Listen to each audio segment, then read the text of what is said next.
Mening ismim Ozoda. Shu yiligina 19 ga kirgan oz oilasi, orzulari, kelajagi haqida o'ylab yashaydigan oddiy qizning biri edim. Bizning mahallada bir qator pastak uylar bor edi. Ularning orasida esa eng diqqatni tortgani qo'shnimiz Jasur akaning uyi. U kishi 27-28 yoshlarda, beli barq to'g'ri, har doim ovqat bo'lib yuradigan, gapirganda qulog'ingni rom qiladigan erkaklardan edi. Mahallada hammadan hurmat qozongan. Men esa uni faqat qo'shni sifatida bilardim. Har kun chiqib kirib yurardi. Salom Ozoda, omad xating keldi kabi qisqa gaplar bilan otishar edik. Lekin bir kun kelib uning qarashlari butunlay boshqacha tus olayotganini his qila boshladim. Oxa kunni hech qachon unuta olmayman. Onajonim bir kuni Ozoda, ertaga uyni yaxshi tozalab qo'yish kerak. Qo'shni Jasur kelib eshik oldidagi shkafni ham tuzatib beradi, musiqa, dedilar. Men Jasur akami xo'p dedim.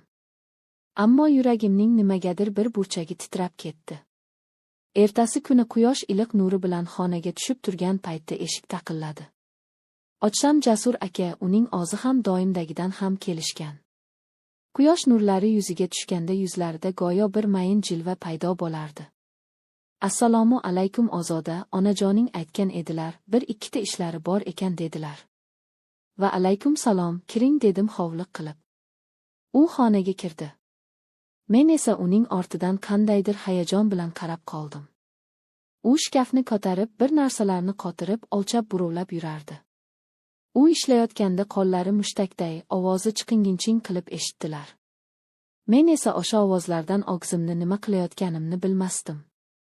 Bir payt u menga qarab, Ozoda, bu tomonni ushlab tursang bo'ladimi, dedi. Qo'limni uzatdim. U esa shkafni tutayotgan qo'limdan ustidan engilgina ushlab olib, mana shu joyi siljib ketmasin, dedi. Lekin u ushlaganida qo'li mening qo'limni biroz uzoqroq ushlab turdi. Oddiy qisqa harakat emas. Go'yo bir ehtiyot bilan bir narsani his qilgandek, bir narsani aytmoqchi bo'lgandek yuragim duvab ketdi. U esa nima qilganini his qilgandek qo'lini sekin qo'yib yubordi. Bir lah otmasdan yana bir marta menga qarab qo'ydi. Bu galgi qarash butunlay boshqacha edi. Iliq qizdiruvchi, biroz himoya qilgudek, biroz esa yashiribmaydigan qiziqish bilan Ozoda, sen katta bo'libsan, dedi u pastda. Men ikkilanish bilan dedim, ammo yuzim qizarib ketganini his qildim. Jasur aka jilmaydi. Kechagidek bola emassan. Gapirishing, yurishing hammasi o'zgargan. Bu gap yuragimni yanada titratdi.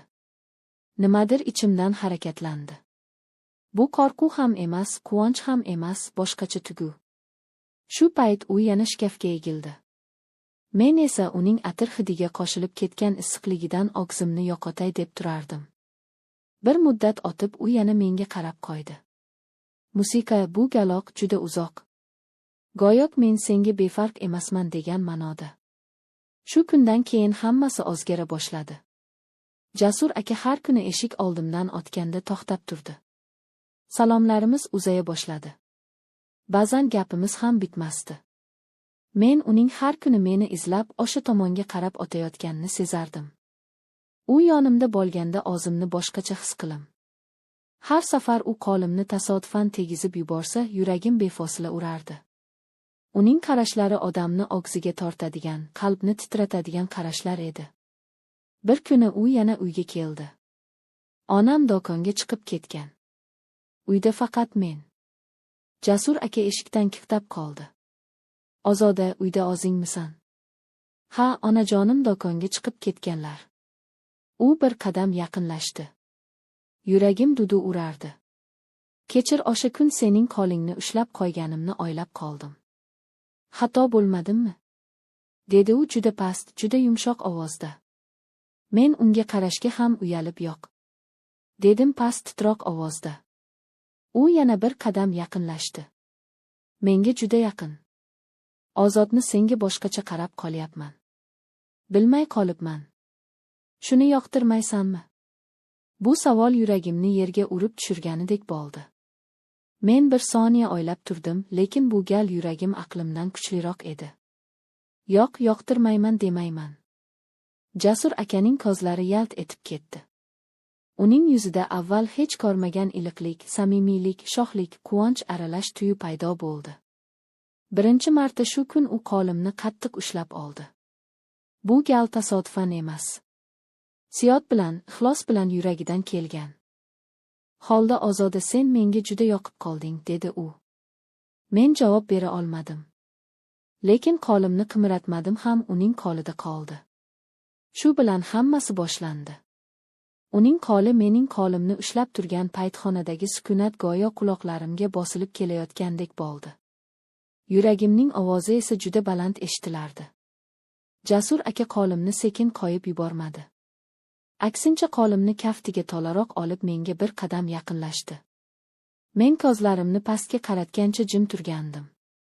U esa past ovozda: "Ozoda, qo'rqma mendan. Men sendan hech qachon yomon narsa o'ylamayman", dedi. Bu gaplar ichimdagi butun tortinishni, butun noqulaylikni asta-sekin eritib yuborgandek bo'ldi. O'zimga bilintirmay sekin boshimni ko'tardim va uning ko'zlariga qaradim. U ko'zlar chuqur, issiq, biror odamga qaraganda ham uzunroq qaraydigan, lekin odamni qo'rqitmaydigan qarash edi. Musiqa, uning nigohi go'yo meni o'qiyotgandek edi. U yonimda turganda hamma narsa boshqacha tuyular, xonadagi havo boshqacha yengil, lekin issiq bo'lardi. Shu payt u qo'limni qo'yib yubordi, lekin dar yoqamni tutib, to'girlayotgandek qilib yaqinroq keldi. Nafasi yuzimga tegdi. "Sen endi bolak emassan, Ozoda. Men seni har ko'rganimda shuni ko'ryapman", dedi u. Uning ovozidagi mayinlik meni butunlayib oldi. Men juda past ovozda: "Nega menga shunaqa qarayapsiz?" dedim. Jasur aka biroz jilmaydi, qo'llarini yon tomoniga tushirdi. Lekin ko'zlarini chetga olib qochmadi. "Chunki men seni ko'rganda yuragim jim turmayapti. Og'zimni tiya olmayapman. Bu bor yo'g'i rost gapim", dedi u. Bu gaplar yuragimni bir lahza to'xtatib, keyin yana musiqa kuchli bo'lib urdirib yuborgandek bo'ldi. Men jim qoldim, chunki nima deyishni bilmasdim. U esa mening sukutimni noto'g'ri tushunmasdan, aksincha kerakli javob deb qabul qilgandek ko'rindi. U menga yaqinroq turdi. Qo'li bilan yuzimdagi bir tolani sekin olib tashlagandek qildi. "O'zing sezmayapsan, lekin sen juda chiroylisan", dedi u. Men yuzimni chetga burdim. Ammo u yana mayin ovozda: "Nega uyalasan? Mendan", dedi. Men asta: "Siz kattasiz", dedim. U kulimsiradi: "Katta bo'lsam nima bo'pti? Yillar farqi odamni yomon qilmaydi. Muhimi yurakda nima borligida", dedi. Uning bu so'zlari menga juda ta'sir qildi. Chunki men ham unga boshqacha qaray boshlaganimni tan olgim kelmasdi. Balki bunga o'zimni hali tayyor his qilmagandirman. Lekin ichimdagi qandaydir bir hissiyot menga senga yoqabdi deb pichirlardi. Jasur aka esa buni allaqachon sezgan edi. Shu payt eshikning ochilish ovozi eshitilgandek bo'ldi va biz ikkovimiz ham birdaniga cho'ch tushdik. U tezda musiqa 2 qadam orqaga chekindi. Men esa og'zimni o'nglab devor tomonga otib oldim. Eshik ochilmadi, lekin balki qo'shnining eshigi bo'lgandir. Jasur aka menga qaradi: "Havo ozgina o'zgarsa kerak, yuragimizni ham tekshirib yubordi", deb hazillashdi. Men kulishga harakat qildim, lekin ovozim chiqmay, faqat jilmayib qo'ydim. U og'zining asboblarini yigdi. Lekin chiqib ketishdan oldin eshik oldida bir zum to'xtadi.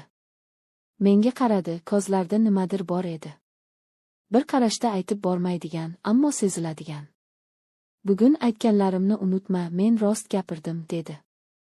Men asta bosh qimirlatdim. U sekin chiqib ketdi. Eshik yopilganda esa yuragim tagin bir karra otilib ketdi. Men deraza oldiga borib uni kuzatdim.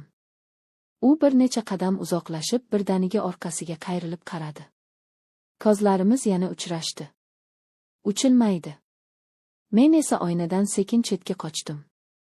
Bilmadim uyalganimdanmi yoki sevinch aralash qo'rquvdandir. Ammo shu kundan boshlab hayotim butunlay boshqacha yo'lga kirib bordi. Jasur aka meni har kuni ko'chada kutib o'tar, menga yaqinroq gapirar. Ba'zida ataylab yonimdan asi yurib o'tar edi. Har gal to'qnashganimizda yuragim go'yo o'z yo'lini yo'qotib qo'yardi. Bir kuni kechqurun u meni uyimizning oldida to'xtatdi. "Ozoda, bir daqiqa gaplashsak bo'ladimi?" dedi. Men hayajon bilan bo'ladi dedim. U yonimga yaqinlab bir lahjim turdi. So'oksida men seni juda sog'indim. Hatto bir kun qo'ysam ham yetmayapti dedi. Men hayron bo'ldim. Axir biz har kuni ko'ramiz-ku. U boshini chayqab sen bilmaysan, musiqa, lekin men seni ko'rishni kutib yashayapman dedi. Bu so'zlar meni butunlay mahv qildi. Xursand qildi, hayajonlantirdi. Butunlay boshqacha olamga tortib ketdi. U qo'limni yana ushladi. Bu gal men ham uni qaytarib qo'ymadim. Shu tun hammasi boshqacha bo'lib bordi.